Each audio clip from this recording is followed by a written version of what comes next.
Okay, let's talk about scaling, and this is definitely a super important video and really a super important concept.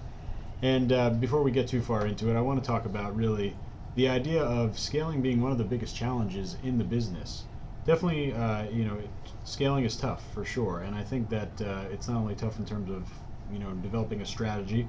You're going to learn a great set of strategies here. There's multiple strategies that we're going to use to scale, but also you need to be emotionally prepared for it. And in fact, one of the strategies that I'm going to cover is actually the idea of scaling emotionlessly, basically scaling like a robot. That's a big skill that you're going to develop. I'll show you how to do that. But really, scaling is challenging and it's scary, right? You're actually risking more money. But the way that I want you to think about it is it's when you get to scaling, it's basically the reward of this business. Like, this is what you're shooting to get for from day one. You want to find a product that you can scale, because this is like having hindsight if you were an investor in the stock market, right? Like this, everyone would want to invest all their money if they knew that they'd be investing it in a stock that was in heavy demand, right? And the equivalent of that in the e-commerce business is you want to scale your products that you know are already winners, right? And you want to be well set up to be able to scale, and that's where the interest group strategy shines so well. It's perfectly set up for scaling. You're going to see how.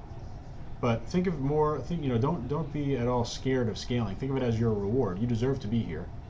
If you're scaling, it's because you found a product that is in demand, and of course now you want to put more money towards it, because scaling 101 says when you have something that works, show it to more similar people, and that's a great investment to make. All right, so I'm actually going to show you, as we go through this little, I'm showing you, I think, 5 different scaling strategies that I use. I'm going to show you, in conjunction with an actual campaign that I'm running. So I'll piece together some of that footage from a live campaign as well, so you can see that. And it will really make a lot of sense in terms of going through a whole scaling process.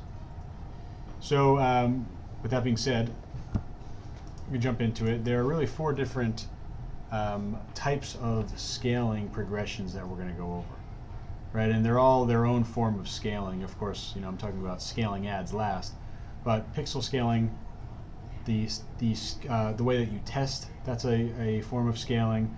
Audiences can be scaled, and then of course scaling as in showing your ad to more people. But again, these are all different progressions that you're going to learn. Well, let's start with pixel. Okay, pixel progression. This is really going to answer the question, what do I use or what do I select when I'm optimizing for an event, right? We know that we're going to pick website conversion for our ad objective, right? There's no doubt that website conversion is the best ad objective. No doubt. But as we know, when we're going in to create an ad, right, there are different objectives, right? There are different, let me get this out of the way.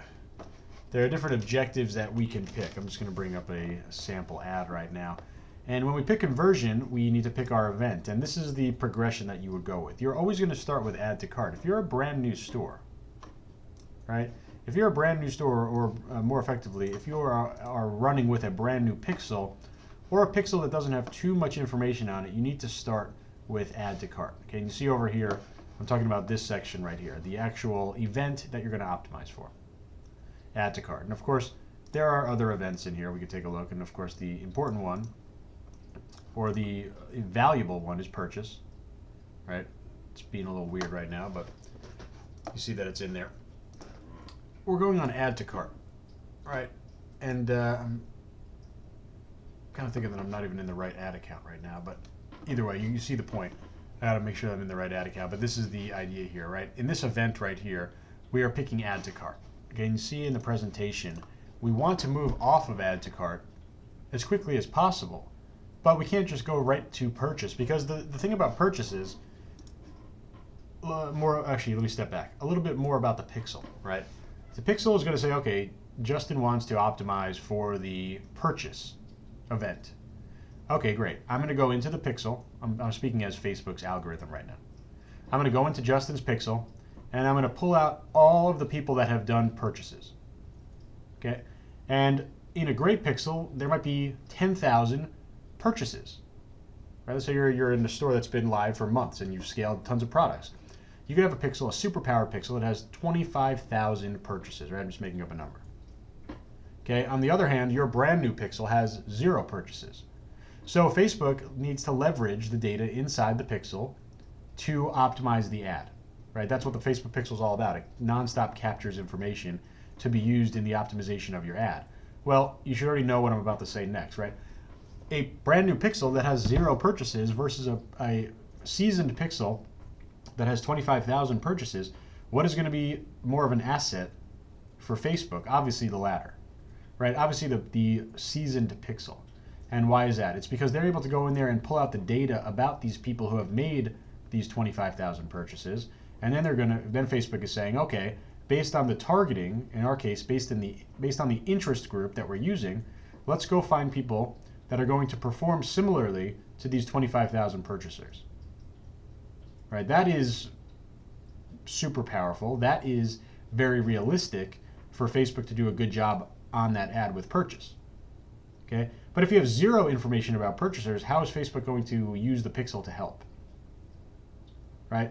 That's the whole idea about pixel progression. This is why, and I actually see a question in the chat box from Ken, why is add to cart instead of purchase? Simply because we don't have enough purchase data. And there's no doubt that purchase is the toughest event to optimize for. So what we want to do is basically get the pixel working. So, I mean, in a perfect world, we'd go right to purchase. But it just makes for, you're going to see very high CPMs that way. It makes for a bit of a more challenging setup. Okay, when you get to 25 purchases, right, that's when I'll go ahead and start moving off to purchase. Okay, and I think other people will tell you, forget it, you need 250, right? And the number is debatable, right? For me, I want to go to purchase ASAP. 25 is going to be the number that I do, and it's just 25 tracked purchases. Because remember, the pixel tracks everything. It doesn't have to be just one product. It could be anything. The pixel is tracking every single purchase, every single add to cart, every single view content. It's tracking everything, right? So we really want to make sure that we're doing that. And what we really want to also understand is that by going after website conversion add to cart, right, we're basically filling in the pixel. Right? We're basically, we're seeding it with content. We're trying to help make the pixel perform better. And the reason that we can do add to cart is because that's a more attainable event, right? You saw on let me bring the ad screen back for our current campaign that we're about to scale. Where is it? Over here. We got 161 add to carts, right? That's a lot. I mean, we only got 11 purchases, but we got 161 add to carts. So clearly it's plausible for the for Facebook. I think you know this is a new pixel, right? It's only week 2 of our pixel, really. You know that it's plausible for Facebook to find add to carts at a reasonable rate, but finding purchases is definitely more expensive. So we want to really just go ahead and start with add to cart, right? I don't want you to start with view content. I want you to start with add to cart. It's an attainable goal. It's still a powerful goal because it shows that there's buyer's intent, and it will set us off in that progression of being able to go to purchase. Okay, so your first progression that you want to care about is your pixel progression. And in short, it's add to cart to start, moving to purchase when you get 25 sales. Okay, one more thing about functionality. We're never touching an existing ad except for budget.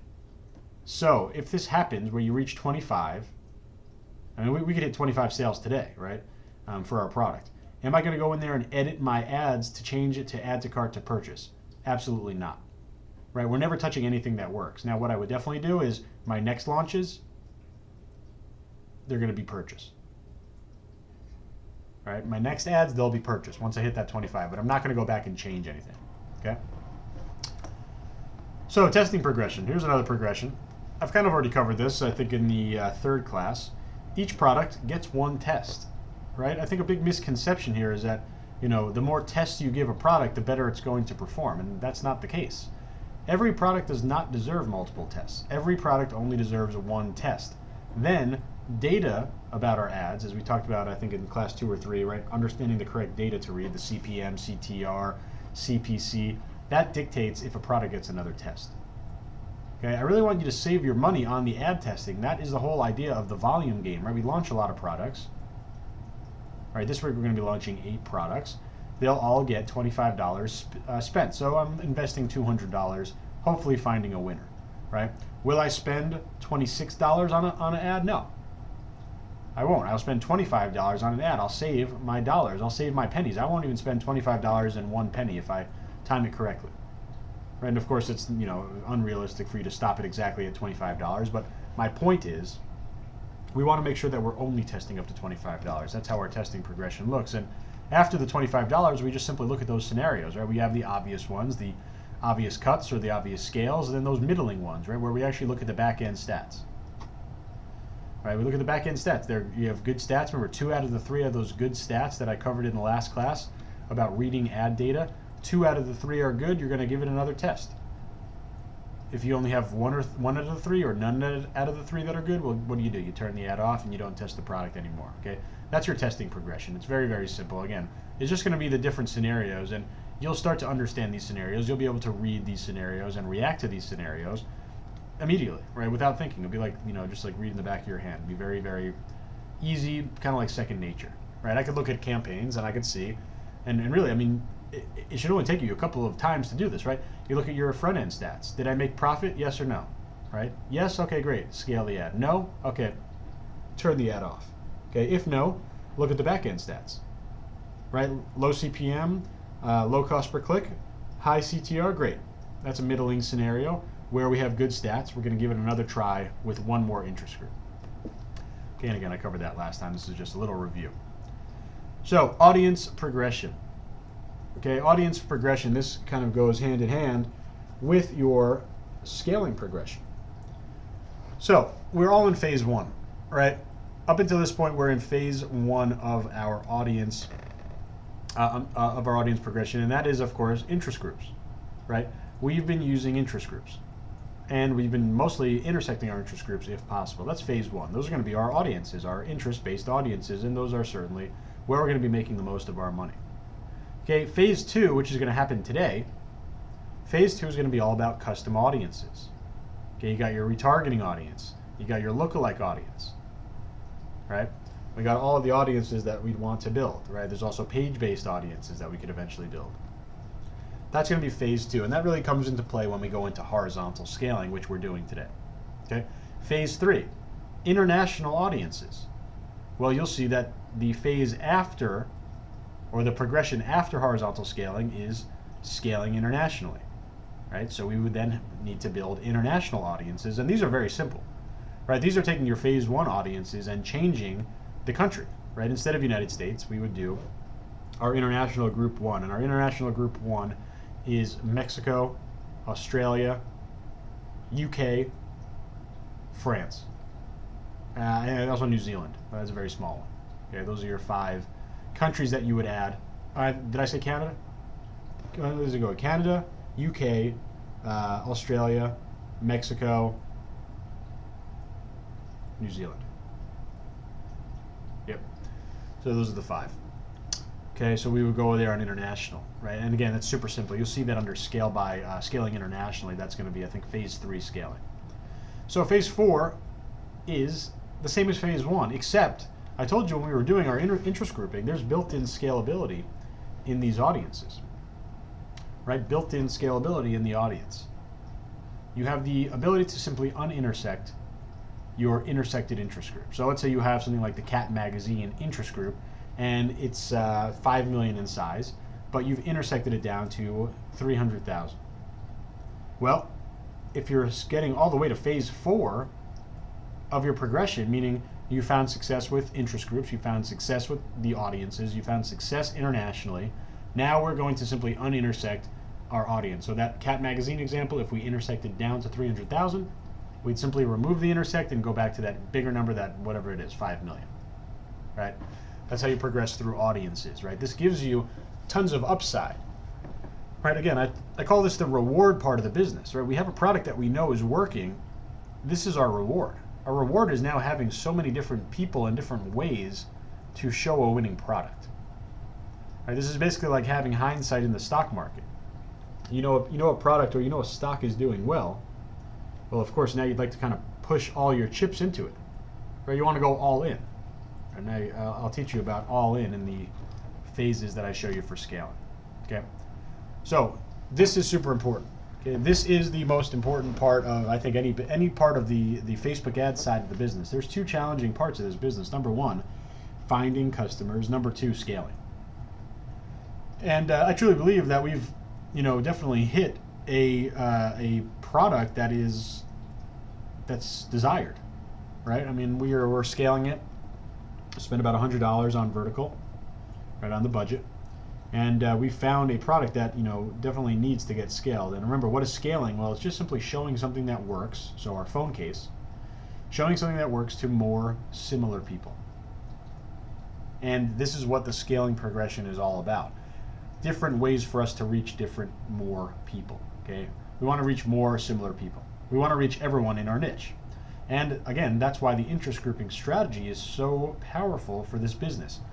We already know exactly who and where these quote unquote more similar people are. Right? They're in our interest groups. They're also in our custom audiences. So that's going to be the horizontal scaling progression. So, talk about vertical first. Okay? I've already been implementing vertical scaling, and why is that? That is increasing the amount spent on your ads, right? You saw that, where's the screenshot? I'm up to, right here, $107 now. Okay, $107 now. We spent $1 in the past couple minutes.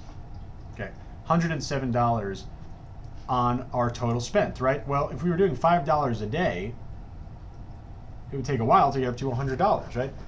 If we were doing $5 a day and we're testing, that's great, right? We want to limit our testing. But we're not in the testing progression, right? We're in the scaling progression. We want to be spending more money. Okay, and this is all about increasing the amount that you spend. Okay? Think of it as, again, investing. You have something that works. Why don't you invest more money into something that works as opposed to testing other things that may not work? And of course, we're going to be testing things that may not work. That's otherwise known as our weekly product launches. But there's no doubt that it makes sense to spend money on things that are working. Right? Again, this is your reward. You're now in the reward phase of the business. You have a product that you found demand. Right now it's time to make money off it. We want to go and spend more money on what's working, so we're going to scale the budget. Again, I told you a little progression. I had 5, 15, 25, 35. Tomorrow, I would say the highest I would go comfortably is $60, right? You're never going to really be doubling your budget except really at the forefront when you're at that $5 mark. So again, if you're in the T-shirt bootcamp, you just have access to these scaling rules. But again, they're basically just rules that I've created that allow me to scale robotically. Very important when we're talking about vertical scaling, okay? Vertical scaling, you have more money on the line. And in fact, after this call ends, I'm going to have at least 2, 3, 4 times the amount of money on a daily basis being spent to this product than I did before. So my point of that is you have more money on the line, you have more risk. And with risk, of course, we're all humans, comes emotion, right? And the worst thing you could do is let emotion come into play when you're scaling your ads. When you're making decisions, you need to be a robot, right? That's why I create the scaling rules. I needed rules set up so that they are predetermined, right? Because the worst thing you can do is tomorrow, right? So you wake up and you see that today we had 20 sales, and you say, oh my God, this is unbelievable, amazing. If I did 20 sales today, if I just 10x my budget, now I'll get 200 sales, right? That's not the case, right? And on the flip side, how about you're spending $200 on an ad and you lose $50 on the day? You don't have a good sales day, and you freak out. You say, oh my God, I totally messed up here. Right now I need to shrink my budget. I need to go back to $5, right? Because you're scaling emotionally, right?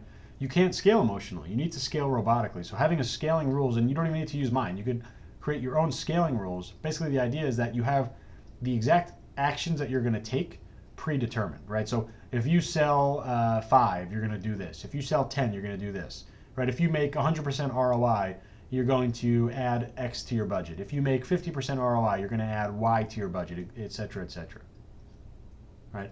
And this allows you to scale robotically. You just simply look up the results on the table, right? You create your own table and you say, okay, well, originally I set this rule and I said if I was going to make 100% ROI, then I'm going to add $25 to my budget. Okay, if I make 200% ROI, then I'm going to double my budget, right? Having these rules predetermined, I can't tell you how valuable. I mean, this completely changed my business, right? This completely changed the way that I look at the business, right? Because I'll tell you the truth, scaling is scary, right? It was definitely, and I think it still is, seen as one of the most challenging parts of the business. It definitely was for me. It was that this was what was holding me back from having those huge months. And it's because, again, it's impossible for emotion not to come into play, right? You're going to be excited, you're going to be upset, you're going to be anxious to spend more or anxious to spend less. Don't let those emotions come into play. Set your scaling rules beforehand, right, and scale off of that. Okay, other notes, 24-hour period, that means you're only scaling off the last 24 hours of results. I don't care what happened 3 days ago, right? Scaling is a 24-hour thing, right? You have to do scaling based on the last 24 hours. Don't let it be any longer of a time frame than that. Okay, another thing in terms of timing, you could scale on day 2 of the campaign. I think when we originally launched this campaign, we didn't make any sales until like day 4. Okay, so obviously I didn't scale, but you could scale on day 2. Let's say you made a handful of sales, you could scale, right? Again, this is why it's so important to have predetermined scaling rules, right? It's not like, it's not if I'm going to scale. It's not should I scale. It's, okay, I'm looking up these rules that I created and I'm just robotically following them. Right? And of course, each ad set that you have, at this point we're only going to have one ad set, each ad set should get vertical scaling applied. This is going to be a lot more powerful when we start doing other scaling techniques.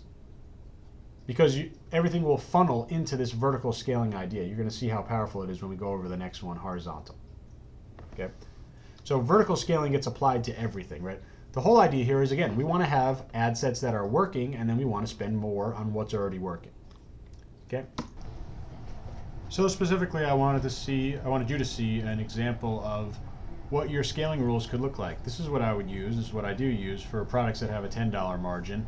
And you could feel free to take these rules or just kind of use these as guidelines to build your own. It's definitely important that you kind of, at least if you don't build your own, at least kind of understand what the rules mean. So again, there should be no emotion involved when you're going ahead and actually scaling these when you go and do your your ad reporting and your management and stuff. So when you go and actually look at your ad results, you just simply, or what I do is I just simply look up this table, right? And I'm just going to kind of describe briefly what it means on each level. It says budget $5. That's obviously your daily budget, right? And if this is assuming a $10 margin product, for example, let's say you had a day where you had a 900% ROI, that would be selling 5. You would then increase your budget 5 to 25, and you'll see that's the biggest percentage jump that's out there. Let's look at another example. Let's say your budget is $35. Right, we're looking at this little blue column right here. All right, let's say your budget is $35, and you make 6 sales during the day at a $10 margin. I'm telling you to increase your budget to 50. Right? If you make 3 sales, you'll keep it the same. If you make 9 sales or more, you'll bring it to 75. Right? One more example, let's say you spent $25 over the past 24 hours. You look at how many you sold 4. You're going to change your budget to 35. Okay, that's the scaling rules. Definitely, like I said, you can use these if you want, but I really recommend building your own based on your own kind of risk tolerance, how aggressive you want to scale. Kind of use these as judgment marks. This is about an average risk tolerance. So horizontal scaling, very important, very powerful, very misunderstood. Scaling 101, again, when something works, show it to more similar people. Okay, so the number of targeting options you have, which in our case means the number of interest groups you have, that directly corresponds to the number of horizontal scaling opportunities you would have available. Okay, number of horizontal scaling options you'd have available, and those include interest groups, website custom audiences like retargeting audiences, lookalike audiences, page-based audiences, right? Any way to show it to more similar people, right? You see it right here, scaling 101. We need to show it to more similar people, and this is again why the interest group strategy works so well. So what is horizontal scaling exactly? It's when you would create more ad sets showing the exact same product, using the exact same post. The only difference, the only variable that you're changing is the targeting. Okay? And in the simplest form of things, let's say you have 10 interest groups. Then you would have 10 different horizontal scales, one for each interest group. And we're going to implement that in a couple minutes on our current product. Now, there are different phases of horizontal scaling. Not every product deserves to be 100% horizontally scaled. We have to review the data. We have to look at our profitability and our key metrics, and obviously, most importantly, our return on investment. Right? Because some products might be profitable $5, some products might be profitable $500, right? They're not equal. So there are different phases of scaling. Okay, phase 0 is vertical scaling because you're always doing vertical scaling. The second that you have a product that is working, you're going to be doing vertical scaling. Okay, remember that you're going to be applying vertical scaling to every single one of your interest groups. Okay, to every single one of your ad sets. They're all going to get vertical scaled. Ideally, we'd have 1 million ad sets spending $200 each. Right? That would be in an ideal world. Okay. Now, phase 1 is your horizontal scaling. And there are 3 different intensities of your phase 1 scaling. Okay? Horizontal scaling, you're either going to go all in, you're going to go 50%, or you're going to do quote unquote unsure. Okay? Now let me review a couple of these. So phase 1 example setup, right? Let's say your niche has 10 interest groups. And let's say you've also built 2 retargeting audiences and 2 lookalike audiences. Okay. This means you have 14 total audiences. Okay. You're now going to go ahead and we've already tested our products. We've already spent $25 on our campaign, right? We're now going to talk about phase 1 all in, right? So when does this come into play? This, in fact, is going to come into play today, this specific scenario, right? All in. It means exactly how it sounds. We're going to go all in. We're going to push all our chips into the middle. We're going to literally go with every single targeting selection that we have. Okay? Every single targeting selection that we have. Now, why do we do that? Well, when we have a super hot winner, we really feel like there's no risk. Okay, we want to be looking for things that we're at about 75% ROI. Okay, I know we're a little bit under that, but again, that was really truly based on the weirdness of having a couple of the days running without full payments. So I'm really judging this to be a very hot campaign. Okay, if you're at 75% ROI or higher, it's a no-brainer. You're going to be doing all-in phase 1 scaling. Okay, there's no harm in this, right? In my opinion, there's no harm in showing it to everyone as soon as possible because you've already proven that the product is hot. Right? Again, this is the idea of investing more into what's working. So using the example that I laid out here with 14 total audiences. Okay, obviously one of them is already in use for the original ad set that we did to test this campaign. So in this example with 14 total audiences, we would immediately create 13 more ad sets, and we would use the 13 unused interest group / targeting options that we have available. Right? So each of these ads, each of these new horizontally scaled ad sets, they'd start at $5. They'd run for $25, right? Every ad set is individual, okay? So if you had success with one ad set, it does not mean you're going to have success with the next, right? Now, obviously, you're going to have a really good chance of success because the interest group strategy is all about people who are similar, right? So you're going to have similar people looking at it, but you need to really keep in mind that every ad set is different, right? Success from one ad set guarantees you nothing in another ad set, okay? Always keep that in mind. But as soon as you're done with all-in scaling, you'd immediately go from one ad set to 14, right? You would literally 14x your spend immediately, right? You would literally spend a lot more to this product because instead of having one ad set, you'd have 14. Okay, you can see how valuable, how powerful that is. And by the way, vertical scaling gets applied to each of these ad sets as well. Right, again, I told you everything funnels back into vertical scaling. So in this all-in scenario, we'd have 14 ad sets that we would then to look on a 24-hour basis. We look to scale those individually by budget. Okay, so you could tell, obviously, going to be incredibly valuable if you find a really hot product that you could then scale horizontally and vertically. So So let's talk about a 50% scenario. Okay, product is profitable. You're getting between 35 and 75% ROI. It's not insanely hot, but you're selling it consistently, right? And I think that the ROI number really makes a lot of the decision making for you. Okay. In this case, we would feel like there's a slight risk in showing it to 100% of the audience, right? We're not exactly sure that it's an unbelievable all-in winner. I mean, we're definitely very confident. We're definitely very happy. What we're going to do is go in 50% of the way. Okay, so again, in our scenario, right, we have 14 total audiences. One of them is already obviously being used, so we really have 13 total audiences to scale to. We're going to create 6 ad sets, and we would pick 6 different interest groups to apply to those horizontally scaled ad sets. So it's not as powerful as all in. Right, all in, we would have gone in with all 14 of our interest groups. On the 50% scale, we're only going with half of them. Okay, so you'd immediately go from 1 ad set to 7. Okay, because we'd be adding those 6 additional ad sets. Okay, now there's a part 2 of this. Each of the phase 2 50% ad sets get to $25, $5 a day, $5, right? You're going to vertically scale any of them that are working, okay? Now here's the rule.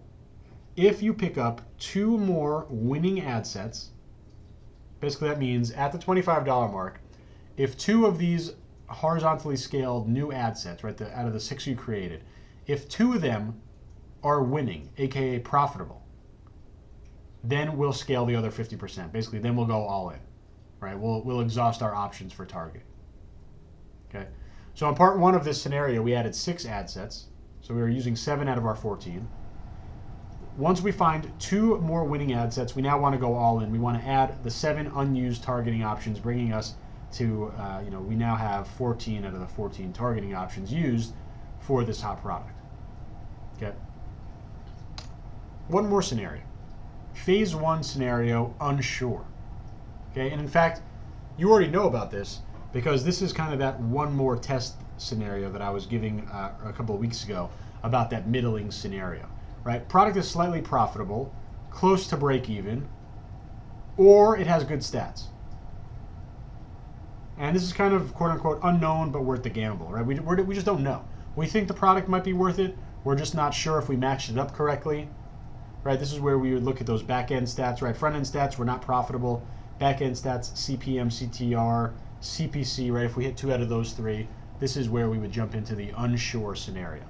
Right? What are we going to do? Well, we're going to turn off the original ad, and we're going to create 1 more ad set using only 1 of our other interest groups. Okay.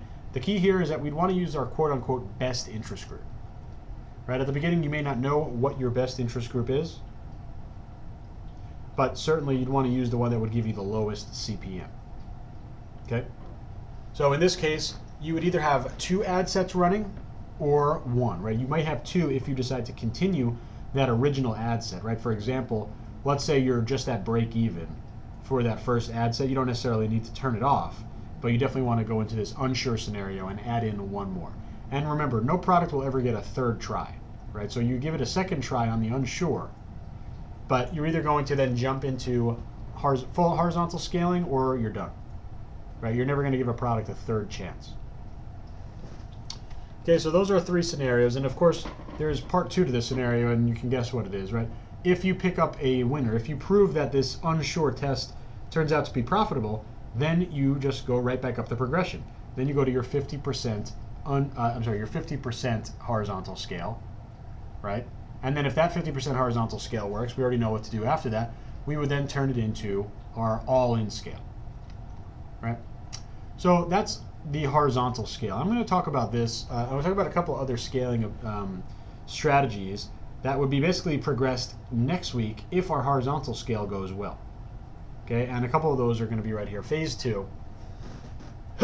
Phase 2, scaling by objective. Okay, we're only going to move to this phase if we're still profitable through horizontal scaling. Okay, so this is obviously something that would happen after horizontal scaling, right? It certainly happens after vertical scaling. And what we're doing here is we're simply going to look for our best ad sets. And then we're going to create the exact same ad. We're going to create the exact same targeting But the difference is we're going to use a different objective. Okay, we're not going to use website conversion. Instead, we'll try PPE, clicks to website and video objectives, right? And why do we want to do this? Well, again, Scaling 101 says show something that works to more similar people. Okay, and let's say you have an audience of 1 million people. Website conversion, you'll never be able to show 100% of your audience just on one objective. It's because Facebook deems some people to be worthy of seeing website conversion ads. Facebook sees other people as worthy of seeing PPE ads because they're more likely to engage. Facebook sees some people as more likely to see clicks to website ads. So the bottom line is you're never going to show it to 100% of your audience. By doing scaling by objective, you keep the exact same audience, the same targeting, the same interest groups, the same ad. The difference is you use a different objective. Okay, so this would be something that we might try next week, right? We would take our best horizontally scaled ad sets and scale them by objective. Okay, phase 3.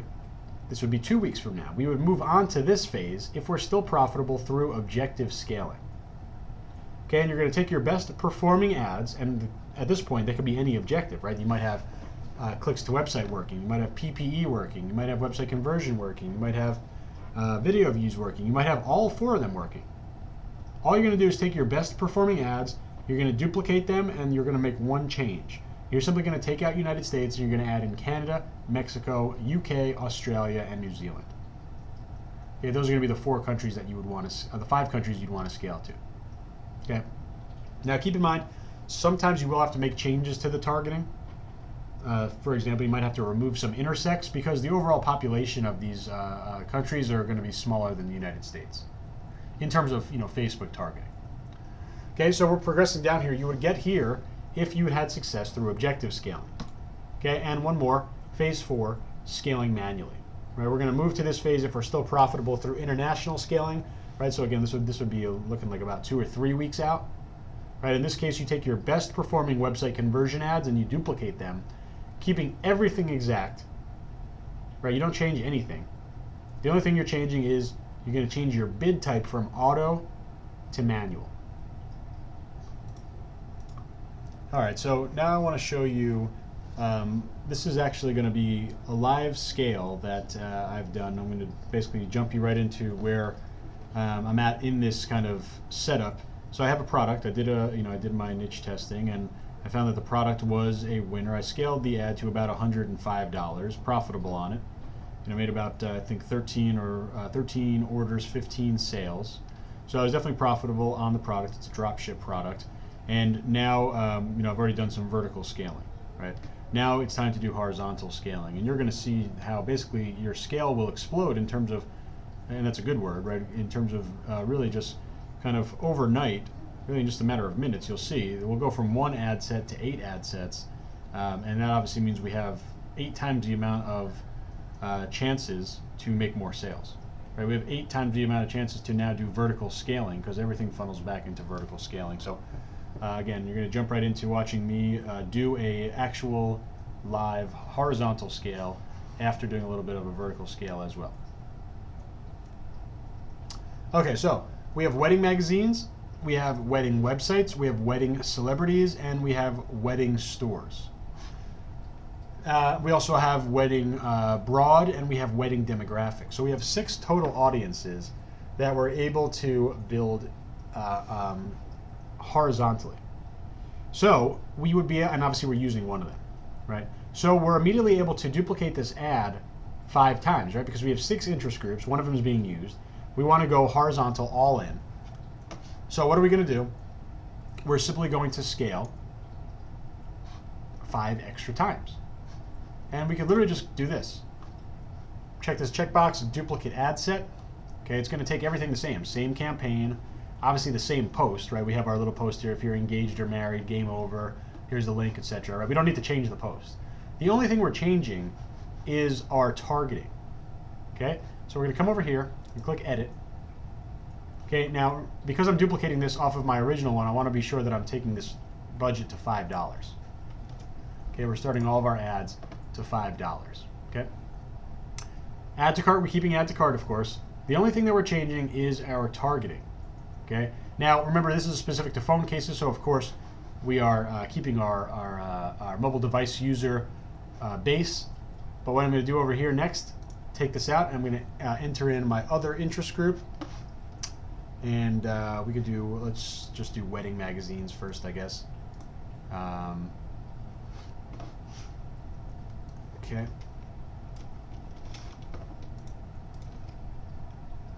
So we got our wedding magazines in here. And we're at 440,000 in size. No need to intersect. We're already inside of our sweet spot, 75,000 to 500,000. And this is our magazine interest group. I'll come up over here. I like naming him what the interest group is now that I'm in the horizontal scale. So I can move pretty quickly when I'm doing my reporting and just kind of understand. So literally, I'm going to do this 5 times, right? I'm going to do this 5 times over here. So then, of course, I'll place this order. We just have to do this a couple different times. So we have our magazine interest group now added into this scale. And again, we're going to have a lot of ad sets here, right? We're not going to be starting at $35 for these new ad sets because every ad set is individual, right? Every ad set is individual. So now I'm just going to go over here. I'm going to duplicate off of this one now. Edit over here. Okay, how about this time we build, I don't know, let's build the websites. Let's do the websites. But we're going to do all of them, so it really doesn't matter what order we're doing. So we'll do websites. And I got my list of websites. So, of course, I'm going to remove the magazines, and I'm going to add in my list of websites here. Okay. Looks good. 1.4 million in size. We need to intersect. Okay, we know how to do that. We're looking for the biggest interest in size. Looks like it is the knot. So I'm copying that, removing it, narrow further, and I'm placing it in there. Where is it? Whoops. The knot. 1.3 million. Okay, that shrinks down way too small. That doesn't seem right. Let's remove this.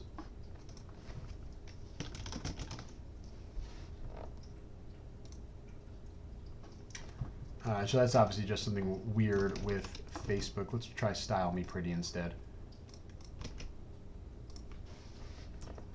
Fewer than 1,000. Why are we still like that? That's weird.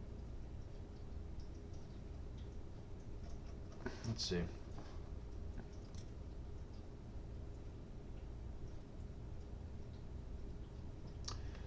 All right. So that brings us a little too small at 66,000. So I'm going to bring this back up here. I'm going to try one more intersect wedding wire because it's still pretty big. Move this down into the next one. And that shrinks us to 140. There we go.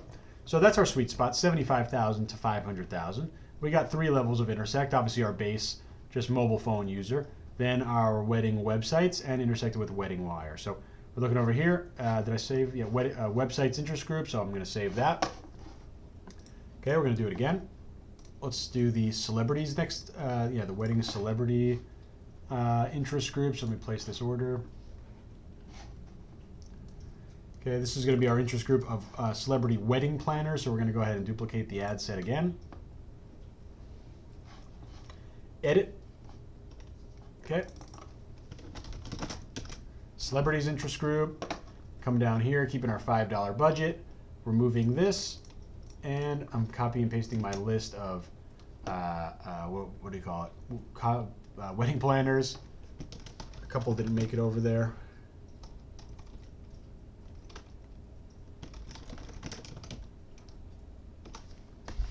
Okay, so these are our wedding planners. Again, no intersect needed. We're right there at 170,000. And we're going to save this ad set. We're going to place this order. We're now at 4 different interest groups. We still have a couple more to add. Okay, we got our wedding stores interest group now. So again, I'm just going to duplicate this again. Oh, whoops. I placed that order too quickly. I got to edit that real quick. So it was this one. So stores. And I got my list of stores here. I'm going to paste that into my little box here. And we got that in there. Got them all in here? I don't see Men's Warehouse. Okay, size-wise, we're looking at 800,000, so a little bit big. And I want to make sure I got them all. Okay. So we need to intersect. We're looking for the biggest size. Got 513 at Men's Warehouse. Looking like that's the, here we go, David's Bridal. So David's Bridal at 1.3 million. We're going to remove that from the first box, come down here. Intersecting leaves us with 34,000, so a little bit too small. Not going to be able to intersect this one. That's okay. Just bring David's Bridal. We're going to run with 800,000. Okay, and we are now going to make sure it's named. Okay. All right, we got one more to do, one more interest group one to do, and that is going to be another duplicate. This is going to be just the broad interest group. So we're going to come over here and just go in and type in broad. All right. And of course, this is just going to be our main broad keywords.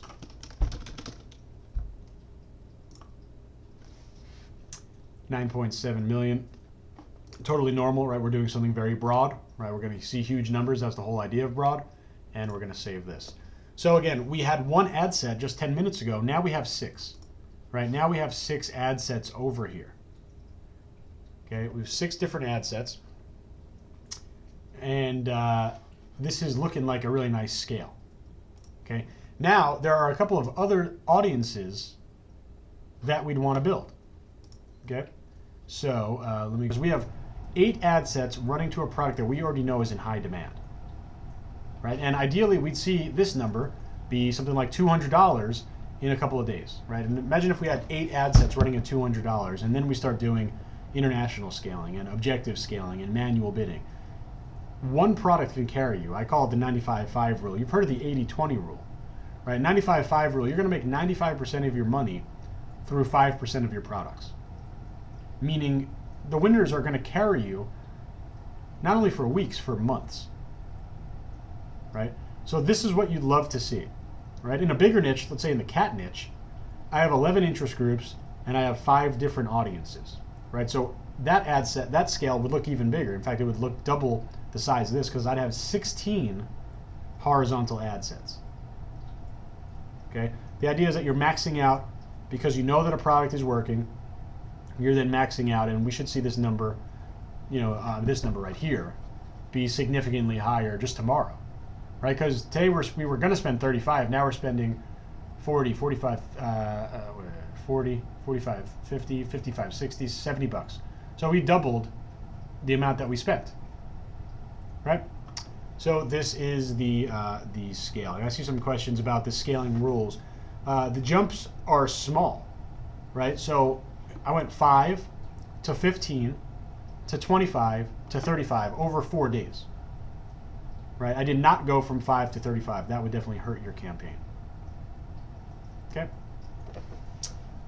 So this is really, these are our only campaigns running right now. And of course, what we need to do this week is for sure launch new product. And then you can kind of see how this business works on a week-to-week basis. You're scaling your winners and you're looking for more.